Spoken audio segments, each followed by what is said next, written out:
So guys, today we are back on the 2013 Outback. We have a laundry list now from the customer of things they want us to check. Number one was the noise from the hub bearing assembly, which in the last video we replaced and alleviated that noise. That is completely taken care of. The other big issue was a stumbling, wanting to almost stall out, run rough when coming to a stop. We cleaned the throttle body and did an idle relearn. That alleviated a lot of the issue, but there is a little bit something still there. And I think it might be something transmission related, but it's hard to tell.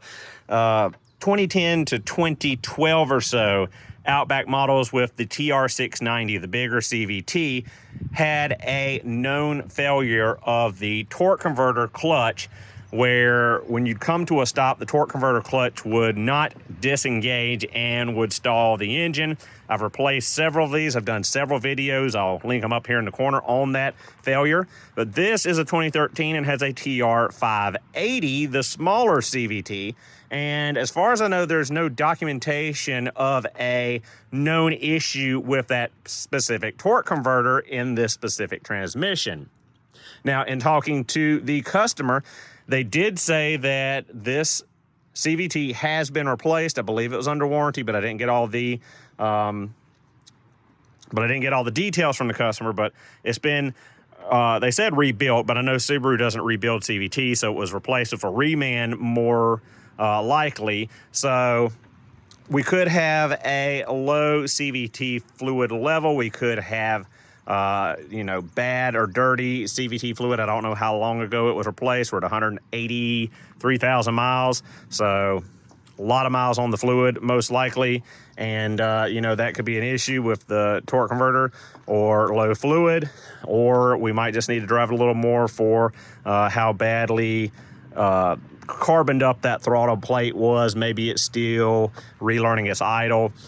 That said, though, the telltale thing about diagnosing that torque converter clutch failure was if you left the car and drive and came up to a stop and it stalled or wanted to choke back, but you did the exact same, rolled up to a stop but popped the transmission in neutral first and it did not affect the idle, then we knew it was something with the transmission. So this one, I can pop it in neutral and it has no issue stopping, no hesitation in the engine or whatever. But if you leave it in drive, it does want to bog down every once in a while. So it makes me suspect something with the CVT. Another big issue was cold start engine noise, cold start rattle. Didn't get a video of that, but I'm pretty sure it is a timing chain tensioner issue. You'll hear a rattling for several seconds and then it goes away. My 2013 Crosstrek does the same thing.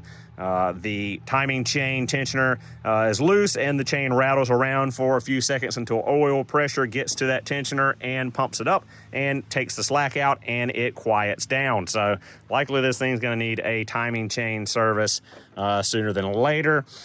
And going from memory here, guys, the other thing was the HVAC noise in the dash. We've already diagnosed that. I'll put a clip of that in now. First, we've got that one right there. That is blend for the left-hand side. And then up above that, if I can show you, that black box with the white in it right there is the mode door actuator. So we're going to cycle the key on, put our stethoscope on, and listen and see which one is producing the sound. So just listened with my stethoscope, and it's definitely the mode door actuator. Let's see if you can see it twitching back and forth there. See the arm.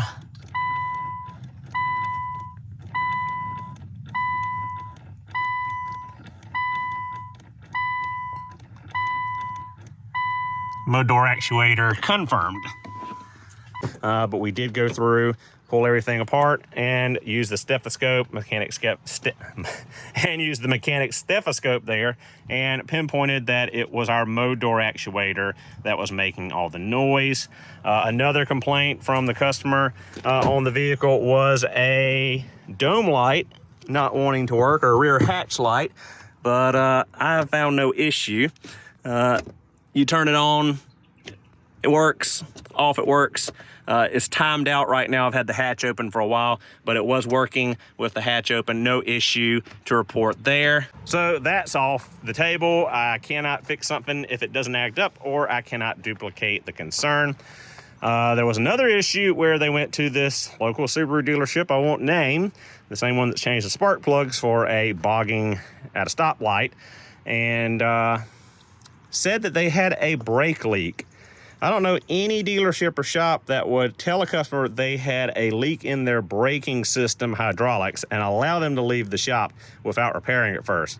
I did an inspection yesterday. I saw no evidence of any leakage of brake fluid. What I do see is very dark and dingy brake fluid that needs to be flushed out, needs to be replaced. The customer also stated there was a couple of times where they went to stop, a panic stop, deer ran out in front of them, and the pedal went all the way to the floor before stopping, had kind of a soft pedal. Now that could be a failing master cylinder for the brake system, but also with that dingy, dark, contaminated fluid, it could just be the degradation of that fluid causing a increase in pedal effort to stop the vehicle. So would recommend brake fluid replacement. Now, aside from that, another complaint on the list of things to check was this passenger side fog light. As you can see, we've got a little bit of water sitting in here. It is cracked clearly. This needs to be replaced. There's no fixing this. We need to replace the fog light housing. Pretty quick, easy, but we're not doing that today, not ordering that part for them just yet. And the last thing was they had the complaint of what they thought was an exhaust heat shield rattling, but I've looked at it. The heat shields are tight. They're in place. They're secure. I don't think that's the issue. I do hear what they are describing though. When driving down the road, especially when you lean on the gas pedal just a little bit, 60 mile an hour, torque converter clutch locked, cruising, you hear a little bit of a rattly, squealing noise, and it sounds almost like it's in the dash or the tunnel of the car. Could be something transmission related as well. Could be a correlation between that squeaking, squealing noise on occasion and the wanting to bog down at stops. There could be a correlation there if it's something in the transmission, something in this reman CVT. Hard to say. I've driven it. I'm going to drive it again today, but I cannot pinpoint if it's under the car, in the dash, etc. Not sure on that. I really need to get myself a nice chassis ear that would really help with diagnosing sounds like this, but I don't have one. So we'll drive it again, see how that does. Drive it again, see how the idle and the choking back at stops goes. See if it has, alleviated itself with more runtime and more idle relearn. But there's our list. That's what we've done. That's what we diagnosed, and that's where we're at on this car. Oh, and before I forget, there was one more complaint, and that was on the heated seats. Customer complaint was the heated seats operated intermittently, that they would warm up and then turn off, warm up and turn off. As far as I recollected on these and older Subarus, you turn the heated seat switch on and you get a constant supply of heat to the seats. But turns out model year 2013 and the newer actually have preset temperatures where they cycle on and off. So it was simply cycling on and off. Took my thermal imager, my top Don, TC005, I think, and checked for any breakages in the heating element, any issues there that could be a short that would cause it to cycle on and off. But it appears everything's working as it should. The seats got up to temperature. I believe the preset parameters are 104 degrees Fahrenheit, cuts off, drops down to about 86 degrees Fahrenheit, cycles back on. So I'll put a clip in now, a video clip from the thermal imager showing, checking that heating element and showing you that everything was good. Nice to have a thermal imager for things like heated seats or rear defroster issues where you can pinpoint a breakage in a heating element or an issue or a spot that's not warming up. So I've driven the car quite a bit more, and there isn't really that wanting to stumble and stall out coming to a stop anymore. I've got the top Don Phoenix Max up, and lockup duty ratio is dropping off before stop. It's not staying locked on. So we're not seeing evidence of the torque converter clutch failing to unlock and causing the stumbling. It is dropping off, and it is not stumbling anymore, coming to a stop. One thing I think is odd is the torque converter clutch is locking up very soon, like 20 mile an hour or so is when I'm seeing it lock up, which seems abnormal. If I recall correctly, my Crosstrek normally locks up between 35-40 mile an hour. I don't know if it's different because it's an Outback compared to the Crosstrek. Same TR580 transmission. I have not been able to find a spec in the factory service manual for this car for lockup, but it seems low at 20 mile an hour. So just did a stall test in drive. Little low on the RPM range.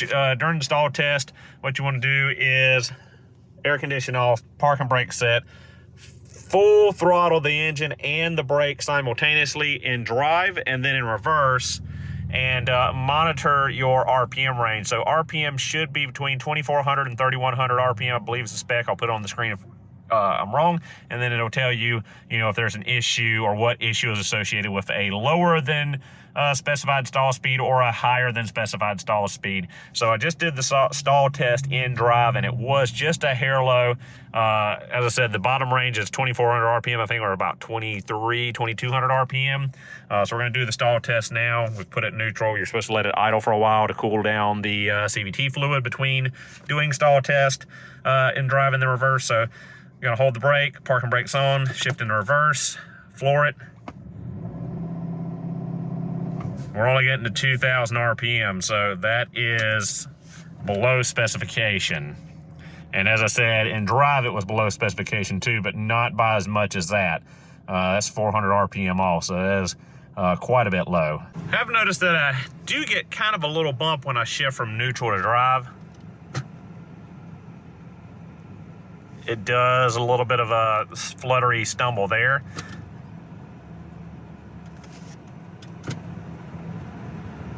In reverse as well, gives a little shimmy. Kind of makes me think that maybe the CVT fluid level is a little low, or maybe we should check the fluid condition. But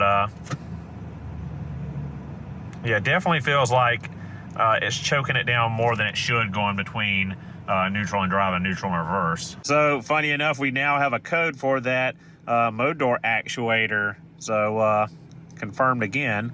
Customer actually decided they're going to go ahead and replace the fog light, so it's on the way now from the Subaru dealership. So we'll throw the fog light in, and they're going to come pick it up in the morning, and we're going to do that blend door or mode door actuator and some other services later on at another date. So their air conditioning wasn't quite as cool as it should be when I was driving it, so I'm just going to go ahead and top their AC up for them for free. And we got a brand new fog light. They happen to have one in stock at the Subaru dealership, and the customer said to go ahead and throw it in. So we'll go ahead and replace this busted up fog light for them. All right, guys, so the fog light housing is super easy to switch out. We've got two 10mm nuts there on those studs and the pigtail. You come down under the front bumper and you pop a handful of little plastic pins out, and you can pull this panel down. And then your fog light housing is right there. Two nuts on the top and your pigtail, and you've got a couple little plastic rivets, push pins right there, two on the bottom, and you pop it out and pop it back in. Easy as that. And easy as that, the old cracked one is out, our shiny brand new one is in. Two 10mm nuts up top, two push pins there at the bottom, pigtail hook back up, put a little plastic piece back up here, throw our little push pins in, and we're done. Thank you guys so much for watching. Hope you enjoyed the video. I will see you all in the next one.